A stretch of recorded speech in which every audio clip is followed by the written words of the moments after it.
今日小暑啊，大家煲咗咩湯啊？我就冇煲冬瓜湯啊，嚟翻個特別一啲嘅菠蘿苦瓜雞湯啊，好好飲噶。呢個湯呢，就係台灣經典嘅夏日湯品嚟嘅。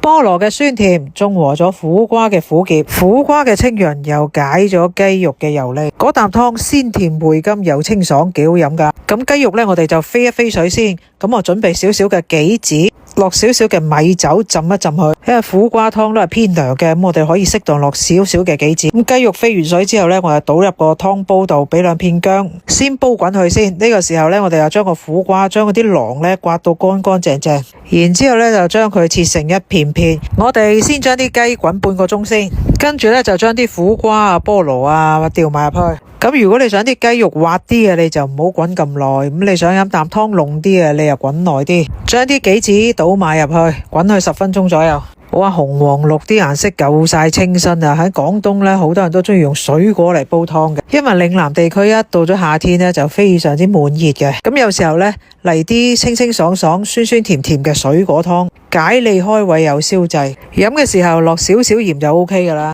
苦瓜唔苦，酸甜配甘，大人細路都中意飲，玩未啊？